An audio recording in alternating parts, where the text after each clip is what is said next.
Bienvenue dans le podcast Lawher, le podcast qui vous permet de démystifier le droit et de le rendre accessible dans votre aventure entrepreneuriale en tant qu'entrepreneuse. Parce que dans Lawher, on pense que le droit et l'avocat doivent être les alliés de la réussite entrepreneuriale des femmes. On parlera donc d'entrepreneuriat, de cerveau reptilien, de contrat, de sororité ou encore de Beyoncé. Bonne écoute à toutes! Hello à toutes, je suis SLB, avocate en droit des affaires. Je suis contente de vous retrouver aujourd'hui après une courte pause des petites vacances qui m'ont fait du bien. J'espère que vous aussi, de votre côté, vous êtes bien reposés. En tant qu'avocate, je vous aide à vous lancer et à vous développer sur la partie juridique, mais pas seulement. Ensemble, on parle aussi de tout ce qui va vous faire douter, des sujets qui fâchent, de vos ambitions et des relations professionnelles qui peuvent aussi ressembler quelquefois à des montagnes russes. Aujourd'hui, on va parler d'un moment très particulier de la vie entrepreneuriale qui n'est pas forcément quelque chose qui va vous arriver tout de suite si vous venez de créer votre société ou encore votre entreprise, mais qui peut vous arriver plus souvent qu'on ne peut le croire malgré votre statut de freelance ou de solo. C'est ce fameux moment où quelqu'un vous propose de vous associer, que ce soit un ami, un ou une cliente, parce que ça, oui, c'est beaucoup plus fréquent qu'on ne pourrait le croire. Et même quelquefois, l'association, la proposition d'association peut venir de votre +1. Et là, c'est souvent la panique à bord. Et pour le coup, le premier réflexe que vous allez avoir, c'est d'opposer un grand non tout de suite. Non pas parce que l'idée ne vous intéressait pas ou encore parce que vous n'aviez pas confiance en vous. Mais souvent, c'est parce que les freelances et les solos ne comprennent pas assez bien ce qu'être associé veut dire concrètement. Il y a donc une confusion qui est assez fréquente entre le fait de ne plus se sentir suffisamment libre ou encore l'effet inverse, de croire que vous avez tous les pouvoirs possibles et inimaginables en tant qu'associé. Donc aujourd'hui, j'ai décidé de faire un épisode sur les bases d'une association pour vous éviter justement de paniquer si derrière on vous propose de vous associer, histoire de ne pas vous fermer une porte qui pourrait évidemment être une sacrée opportunité. Donc concrètement, quand on vous parle d'association dans votre métier, dans votre job de freelance ou encore de solo, qu'est-ce que vous ressentez exactement ? Moi, souvent, lorsque j'en parle à mes clients, vous pouvez ressentir à la fois de la confusion, de la perte de perdre votre liberté, de la peur aussi de vous faire avoir. Surtout si, typiquement, vous avez déjà rencontré des situations qui vous auraient déjà échaudé. Ou encore, quelquefois, il peut y avoir un sentiment d'imposture parce que vous pouvez très bien vous dire « Mais pourquoi moi, en fait, je ne suis pas vraiment prête pour avoir un associé ?» Et quelquefois, ça peut clairement vous faire peur. Et ça, je le comprends totalement parce que déjà, effectivement, dans la profession d'avocat, c'est également la même chose qui peut se passer. On est beaucoup à travailler de manière indépendante. Quelquefois, l'association peut être quelque chose qui peut faire peur. Et c'est totalement normal parce que derrière le mot s'associer, il y a un océan de flou juridique, de scénarios catastrophes, de « et si ça se passait mal » ou encore « et si je me retrouve coincée avec une personne à qui je n'adresse plus la parole ». Et vous avez raison de vous poser toutes ces questions parce que s'associer, ce n'est pas juste dire entre guillemets on fait un projet ensemble. Par ailleurs, nullement besoin d'être associé pour faire un projet ensemble. Je suppose que si vous avez un minimum d'expérience, vous le savez pertinemment. S'associer, c'est avant tout créer une nouvelle relation juridique qui, évidemment, aura des conséquences très concrètes et précises qui, quelquefois, pourra vous protéger, mais dans le pire des cas, vous plomber selon comment vous construisez votre relation avec votre futur ou vos futurs associés. Je vous propose donc de vous expliquer très concrètement en quoi consiste cette relation juridique en posant bien les bases. Déjà, qu'est-ce que ça veut vraiment dire s'associer ? Donc déjà, s'associer, c'est entrer au capital d'une société. Juridiquement, s'associer, ça veut dire détenir des parts sociales, donc typiquement d'une SARL, ou des actions d'une SAS par exemple, dans une société qui serait détenue, qui appartiendrait à la personne qui vous a fait cette proposition d'association. Et donc s'associer, ça veut dire que vous devenez propriétaire d'une partie de la société. Vous ne serez pas forcément salarié, pas freelance, vous devenez associé. Et ça, dans vos rapports avec la personne qui vous a fait cette proposition d'association, ça va tout changer. Parce qu'à ce titre, vous avez déjà des droits qui sont typiquement le fait de toucher des dividendes une fois dans l'année si typiquement la société est bénéficiaire, c'est-à-dire que la société a réussi à générer de l'argent une fois qu'elle a rentré un chiffre d'affaires et qu'elle a payé l'ensemble de ses charges. Vous pourrez également voter en assemblée générale d'associés. Vous pourrez également avoir la communication des comptes annuels de la société pour pouvoir évidemment vérifier les chiffres de la société. Vous aurez également des devoirs, typiquement apporter une contribution au moment où est-ce que vous rentrez au capital social. Quelquefois, on va vous faire prendre des engagements du type respecter des clauses d'exclusivité ou encore d'autres obligations, typiquement obligations de loyauté que vous devrez avoir vis-à-vis des autres associés de la société dans laquelle vous êtes associé. Et ce que vous devez savoir tout de suite, c'est que avoir des parts ne veut pas dire forcément avoir du pouvoir et forcément devoir prendre des décisions pour le pilotage de la société. Donc, quand moi je parle de pouvoir ici, c'est vraiment la question du pouvoir de direction, le fait de piloter la société dans laquelle vous êtes associé.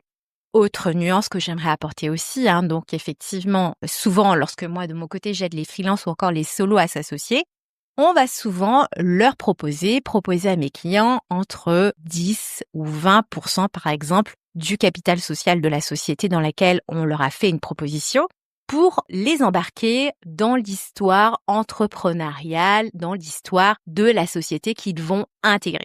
Et concrètement, ces 10 ou 20% constituent souvent une participation qu'on appelle nous minoritaire, ce qui veut dire que vous êtes ce qu'on appelle, nous, dans notre jargon, associés minoritaires. À moins qu'on ne vous propose, évidemment, au moment où est-ce qu'on vous fait cette proposition d'association, à moins qu'on ne vous propose également un mandat social, vous n'avez pas de mandat social. Donc, de fait, vous n'êtes ni présidente ni gérante, donc vous n'avez aucun pouvoir réel de décision dans la direction de la société. Et évidemment, à l'inverse, vous ne serez pas responsable, vous voyez, d'un point de vue juridique, parce que typiquement, vous n'êtes pas le dirigeant concrètement de la société. Il faut donc être particulièrement conscient de ces deux casquettes, de cette casquette à la fois donc d'associé et puis également de direction. Donc, être associé également ne veut pas forcément dire devoir ou pouvoir prendre des décisions de direction pour la société. Je souhaitais le préciser parce que quelquefois, quand on parle d'association avec des freelances ou des solos, on m'explique régulièrement aussi qu'ils n'ont pas envie forcément d'avoir trop de responsabilités, entre guillemets. Et donc, l'autre conséquence, évidemment, le sujet quand on devient associé, c'est que vous pouvez évidemment vous retrouver coincé dans une structure où vous aurez tout donné. Donc, il faut faire extrêmement attention, et ça, je tire vraiment une sonnette d'alarme au moment de devenir associé. Et c'est vrai que le sujet, c'est que souvent, on peut malheureusement m'expliquer que comme je deviens minoritaire, de toute façon, je n'ai pas grand pouvoir de décision. Et le problème, c'est que vous allez signer des documents sans vraiment vérifier en réalité l'intégralité de vos droits. Parce que le sujet, évidemment, c'est lorsque vous devenez associé, c'est que il faut quand même réussir à se dire qu'à un moment ou à un autre, de récupérer ses billes. Et donc, avant de dire oui, évidemment, à cette proposition d'association, parce que quelquefois, ça peut être évidemment une opportunité incroyable, parce que ça va venir de quelqu'un avec qui vous aviez l'habitude de travailler, d'un ami, donc avec qui vous aviez envie de construire quelque chose, il faut vous poser les bonnes questions. Donc typiquement, combien de parts ou d'actions pour combien d'argent? Parce que oui, en général, les parts ou les actions que vous obtiendrez ne sont pas gratuites. La personne qui vous a proposé, qui vous a fait cette proposition d'association, vous demandera forcément une contribution pour devenir associé. Autre question, quel rôle vous aurez encore dans les prises de décision au quotidien de la société? Parce qu'en fait, en réalité, quelquefois, vous pouvez également avoir des velléités pour prendre des décisions. Et souvent, ça peut être le cas si typiquement on vous a demandé pour intégrer le capital social de la société un minimum donc de contribution financière. Et dans ce cas-là, oui, si vous mettez beaucoup d'argent, la contrepartie, c'est que peut-être vous aurez envie de pouvoir prendre des décisions stratégiques dans le quotidien de la société. Autre question, est-ce que vous souhaitez avoir vous-même un rôle ou encore des responsabilités en devenant associé? Autre question évidemment, est-ce que vous aurez un mandat social au sein de la société? Est-ce que vous serez également directeur général, co-gérant? Est-ce que vous souhaitez apparaître aussi sur le CABIS? Et typiquement tout ça, ce sont des questions extrêmement structurantes pour les propositions d'association. Alors là, je voulais vous faire aussi une petite aparté, une petite précision sur un cas particulier. Donc, si typiquement vous vous associez avec quelqu'un que vous connaissez déjà. Donc ça, c'est un cas extrêmement classique. J'ai dit cas particulier, mais en réalité, ça reste plutôt en réalité la norme. Une copine, une cliente, votre mari, votre conjoint ou encore votre sœur qui vous fait une proposition d'association. Vous vous connaissez déjà, vous avez déjà collaboré, tout roule. Et là, vous vous dites, entre guillemets, autant officialiser les choses. Alors, ce n'est pas parce que vous vous entendez bien maintenant que ce sera toujours le cas, parce qu'on ne sait jamais ce qu'il peut se passer. L'association, encore une fois, et je le dis souvent, c'est comme un mariage, sans la robe, les fleurs ou encore le buffet. Ce qu'il faut faire particulièrement lorsque vous vous associez avec quelqu'un que vous connaissez déjà, donc avec un ou une proche, c'est de faire des scénarios avant de signer quoi que ce soit. On parle typiquement des scénarios de séparation. Si l'un ou l'autre veut partir, si typiquement il y en a un qui veut vendre ses parts, ou encore des scénarios où on peut intégrer des nouvelles personnes. Et ça, c'est extrêmement important parce qu'on va venir modifier les rapports de force, les rapports entre les personnes qui vont devenir associées dans la société. Donc, l'idée, c'est aussi de se poser les bonnes questions pour à court, moyen terme, voire à long terme. Autre chose, autre réflexe à avoir avant de dire oui, on ferait lire les statuts par un avocat où on met en place typiquement un pacte d'associés clair qui va venir refléter les intentions de l'ensemble des associés. Et je parle bien d'intention parce que trop souvent, je vois des clients signer des documents qui ne vont pas refléter concrètement ce qu'ils souhaitent. Donc, et ça, c'est extrêmement dommage parce que en réalité, on va dire l'occasion fait le larron. Mais la réalité, c'est qu'il faut que cette occasion soit encore bien cadrée. Évidemment, vérifiez aussi les clauses de sortie, encore des clauses de non-concurrence, mais typiquement, vous voyez, ça, si vous faites appel à un avocat, il n'y aura pas de sujet là-dessus, on attirera votre attention là-dessus.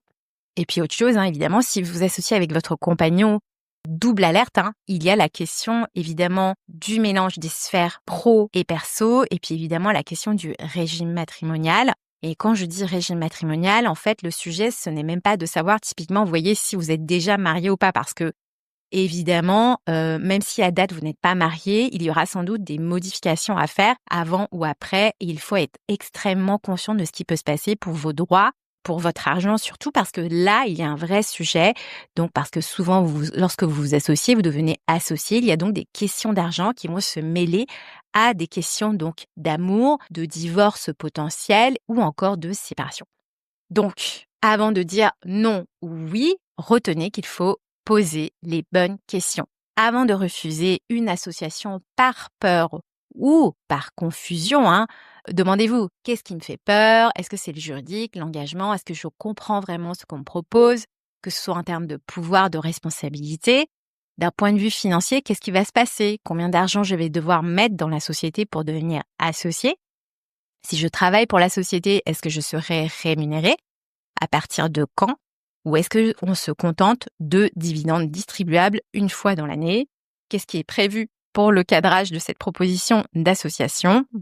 Est-ce qu'il est prévu une relecture des documents juridiques par un avocat ou est-ce qu'on fait sans parce que j'intègre le capital en restant minoritaire? Est-ce que c'est suffisamment sécurisant pour moi ou non? Et surtout, qu'est-ce que j'ai à y gagner et à y perdre?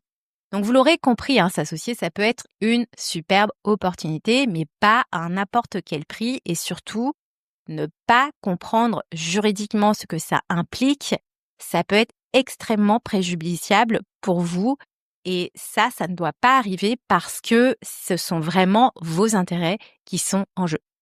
Alors, si vous êtes dans cette situation, en conclusion, et qu'on vous propose de vous associer, respirez d'abord un grand coup. Ne répondez pas tout de suite. Demandez à poser les choses clairement. Faites-vous accompagner et surtout ne vous laissez pas impressionner par ces questions de pourcentage ou encore de titres un peu ronflants, voyez, d'associés.